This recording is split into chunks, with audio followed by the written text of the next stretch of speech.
ಸುಮಾರು 14-15 ವರ್ಷದ ಹುಡುಗ ಸರ್. ನಮ್ಮೂರಲ್ಲೇ ಇದ್ದ. ನಮ್ಮ ಕಡೆ ಎಲ್ಲ ಕಾಫಿ ತೋಟಗಳು.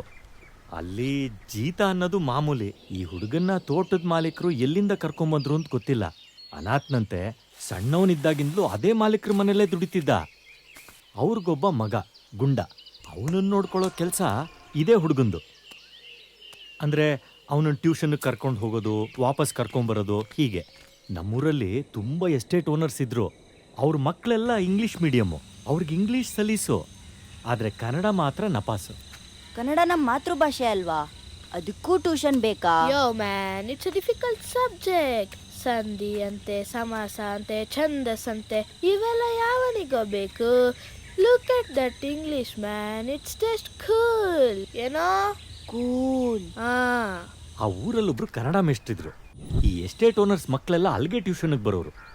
ಅದು ಕನ್ನಡ ಸಬ್ಜೆಕ್ಟ್ಗೆ ಟ್ಯೂಷನ್ನು. ಆ ಊರಿನ ಕೂಲಿ ಕಾರ್ಮಿಕರಿಗೆಲ್ಲ ಮೇಷ್ಟ್ರು ಅಂದರೆ ತುಂಬ ಗೌರವ. ಕಾರ್ಮಿಕರ ಮಕ್ಕಳಿಗೆ ಮೇಷ್ಟ್ರು ಫ್ರೀಯಾಗಿ ಕಲಿಸ್ತಿದ್ರು. ಈ ತಿಮ್ಮ ದೂರದಲ್ಲೇ ಕೂತ್ಕೊಂಡು ಮೇಷ್ಟ್ರು ಪಾಠ ಕೇಳ್ತಿದ್ದ. ಕನ್ನಡವೆಂಬುದು ಕಸ್ತೂರಿಯಂತೆ ಅಂದಿದ್ದ ಮುದ್ದಣ. ನಾವೆಲ್ಲ ಕಸ್ತೂರಿ ಕನ್ನಡ ಅಂತೀವಿ. ಆದರೆ ಕನ್ನಡವನ್ನು ಮೊದಲ ಬಾರಿಗೆ ಕಸ್ತೂರಿಗೆ ಹೋಲಿಸಿದ್ದು ಮಹಾಕವಿ ನಂದಳಿಕೆ ಮುದ್ದಣ. ಆದರೆ ದುರಂತ ನೋಡಿ, ನಮ್ಮಲ್ಲಿ ಎಷ್ಟೋ ಜನಗಳಿಗೆ ಈ ಮುದ್ದಣ ಯಾರು ಅಂತಲೇ ಗೊತ್ತಿಲ್ಲ. ವಿದ್ಯೆನೇ ಇಲ್ಲದ ಖಾಲಿ ತಲೆ. ಮೇಷ್ಟ್ರು ಹೇಳ್ಕೊಟ್ಟು ಕನ್ನಡ ಪಾಠನೆಲ್ಲ ಆ ತಲೆಯಲ್ಲಿ ತುಂಬಿಕೊಂಡ. ದುಡ್ಡು ಕೊಟ್ಟು ಬಂದ ಮಕ್ಳು ಕಲ್ತ್ರೋ ಇಲ್ವೋ. ಆದರೆ ಈ ಹುಡುಗ ಮಾತ್ರ ಕನ್ನಡದ ಕವಿಗಳು, ಸಾಹಿತ್ಯ, ವ್ಯಾಕರಣ ಎಲ್ಲದರಲ್ಲೂ ಪಳಗ್ಬಿಟ್ಟ. ಮೇಷ್ಟ್ರಿಗಿದ್ದು ಗೊತ್ತಿದ್ರು ಗೊತ್ತಿಲ್ದಂಗೆ ಇದ್ಬಿಟ್ರಷ್ಟೆ.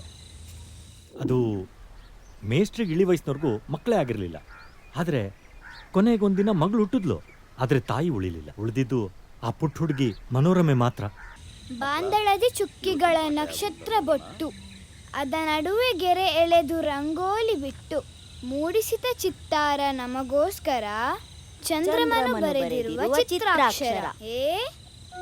ಚಿತ್ರಾಕ್ಷರ ಯಾವ ಸಂಧಿ ಅಂತ ಗೊತ್ತಾ? ಗೊತ್ತು, ಹೇಳು ನೋಡೋಣ. ಚಿತ್ರ ಪ್ಲಸ್ ಅಕ್ಷರ ಚಿತ್ರಾಕ್ಷರ. ಸುವರ್ಣ ದೀರ್ಘ ಸಂಧಿ. ಅದು ಸುವರ್ಣ ಅಲ್ಲ, ಸವರ್ಣ. ಸವರ್ಣ ದೀರ್ಘ ಸಂಧಿ ಗೊತ್ತಾಯ್ತಾ? ತಮ್ಮನ್ನ ಜೀತಕ್ಕೆ ದುಡಿಸ್ಕೊಂಡು ಸಂಬಳ ಕೊಡದಿರೋದ್ರ ಬಗ್ಗೆ ಕೂಲಿ ಕಾರ್ಮಿಕರು ಮೇಷ್ಟ್ರ ಹತ್ರ ದುಃಖ ತೋಡ್ಕೋತಾರೆ. ಮೇಷ್ಟ್ರು ಈ ಕಾರ್ಮಿಕರ ಪರವಾಗಿ ಸರ್ಕಾರಕ್ಕೆ ಪತ್ರ ಬರೀತಾರೆ. ಕಾರ್ಮಿಕರ ಇಲಾಖೆ ಎಸ್ಟೇಟ್ ಮಾಲೀಕರ ಮೇಲೆ ಮುರ್ಕೊಂಡು ಬೀಳುತ್ತೆ ಸರ್. ಇನ್ಯಾವ ಟ್ಯೂಷನ್ನು ಇಲ್ಲ, ನಿಮ್ ಮೇಷ್ಟ್ರು ಇಲ್ಲ. ದೊಡ್ಡವ್ರ ತಂಟೆಗ್ ಬಂದ್ರೆ ಏನೇನಾಗುತ್ತೆ ಅಂತ ಎಲ್ಲ ಕೆಲಸದವರಿಗೆ ಗೊತ್ತಾಗಿರುತ್ತೆ. ಹೋಗಲೇ, ನೀನು ಒಂದ್ಸರಿ ನೋಡ್ಕೊಂಬ. ಹೋಗು.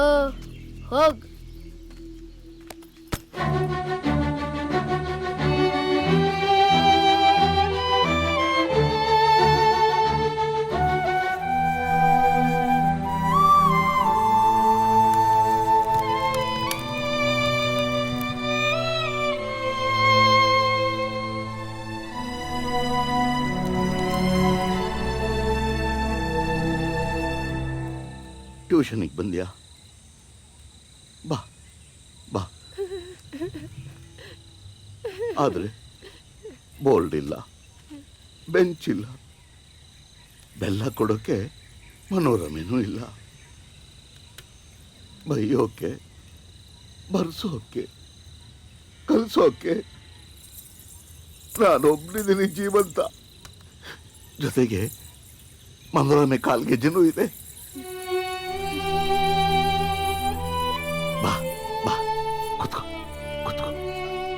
ಮೇಷ್ಟ್ರು ಮನೆನ ಧ್ವಂಸ ಮಾಡ್ತಾರೆ. ಮಗಳು ಮನೋರಮೆ ನೆತ್ತಾಕೊಂಡೋಗಿ ಸಾಯಿಸಿ ಕಾಡ್ ದಾರಿಲಿ ಎಸಿತಾರೆ. ಕೆಲವರು ಬಿದ್ದೇಟ್ಗೆ ಅವಳು ಅಕಸ್ಮಾತಾಗಿ ಸತ್ಲು ಅಂತ ಹೇಳ್ತಾರೆ. ಆದ್ರೆ ಹೆಣಾನೇ ಸಿಗ್ದಂಗ್ ಮಾಡಿದ್ರಿಂದ ಆ ಕೇಸೇ ನಿಲ್ಲಿಲ್ಲ ಸರ್. ಮನೋರಮೆ ಸಾವನ್ನ ಸಹಿಸೋ ಶಕ್ತಿ ಈ ಹುಡುಗನ್ಗಿರ್ಲಿಲ್ಲ. ಮಾಲೀಕರ ಕ್ರೌರ್ಯಕ್ಕೆ ಮೇಷ್ಟ್ರ ಬಾಳು ಮೂರಾ ಬಟ್ಟೆ ಆಗೋಯ್ತು ಸರ್. ಮೇಷ್ಟ್ರ ಅರೆ ಹುಚ್ಚರಾದ್ರಲ್ಲ, ಅದರಿಂದಾಗಿನೇ ಅವ್ರ ಪ್ರಾಣ ಉಳಿತು ಅಂತಾನೂ ಹೇಳ್ತಾರೆ ಸರ್.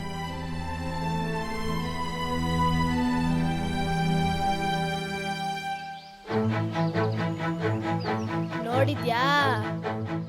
ಯಾಕೋ ಹೇಳಿದ್ಯಾ? ಹೆಂಗೆ ಅಂತೀಯ? ನೋಡಕ್ ಹೊಂದಿ ತರ ಇದೆಯಾ?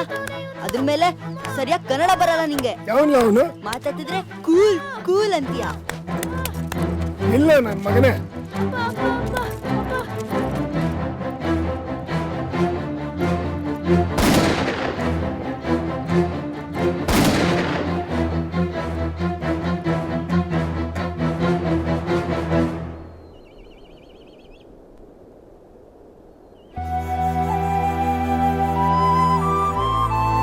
ತನ್ನದು ಅನ್ನೋದು ಆ ಊರಲ್ಲಿ ಏನು ಉಳ್ಕೊಂಡಿಲ್ಲ ಅನ್ನೋದು ಅವನಿಗೆ ಖಾತ್ರಿ ಆಗುತ್ತೆ. ಹುಡುಗ ಪೇಟೆ ಸೇರ್ಕೋತಾನೆ.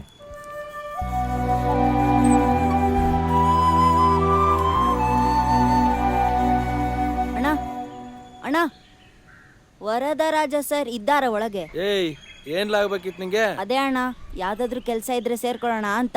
ಆದ್ರೆ ಇಲ್ಲಿ ವರದರಾಜ ಅನ್ನೋರು ಯಾರು ಇಲ್ಲ ಕಣ್ಲ ಇಲ್ಲಿ. ಮತ್ತೆ ಬರ್ದಿದ್ದೀರಲ್ಲ ಅಣ್ಣ, ವರದರಾಜ ಬಾನಾವರ ಅಂತ. ಏಯ್ ಥೂ ನನ್ ಮಗನೇ, ಕನ್ನಡ ಓದಕ್ ಬರಕಿಲ್ವಲ್ಲ ನಿಂಗೆ? ನಾನ್ ಬರ್ದಿರೋದು ವಾರದ ರಾಜ ಭಾನುವಾರ ಅಂತ. ನೋಡು ಎಷ್ಟು ಮುದ್ದಾಗಿ ಬರ್ತಿದ್ದೀನಿ. ಮೊದ್ಲು ಹೋಗಿ ಕನ್ನಡ ಶಾಲೆಗೆ ಹೋಗ್ಬಿಟ್ಟು ಒಂದೆರಡು ಅಕ್ಷರ ಕಲ್ತ್ಕೊಬ ಓಲಾ. ಹೂ ನನ್ ಮಗ್ನೆ, ನಿನ್ನಂತ ಪೇಂಟರ್ಗಳಿಂದನೇ ಕನ್ನಡ ಕಲಾಸ್ ಆಗ್ತಿರೋದು. ನನಗೆ ಕನ್ನಡ ಹೇಳ್ಕೊಡ್ತೀಯಾ? ಇರು ನೀನು. ಏಯ್ ಏಯ್ ಏಯ್ ಏನೋ ಮಾಡ್ತಿದ್ಯಾ? ಏಯ್ ಏಯ್. ಯವ್ವ, ಏಯ್ ಇರು ಬಂದೆ ನಿಂಗೆ. ನಿಂತ್ಕೊಳ್ಳ, ಎಲ್ಲ ಓಡ್ತಿದ್ದೀನಿ ನೀನು, ನಿಂತ್ಕೊಳ್ಳ.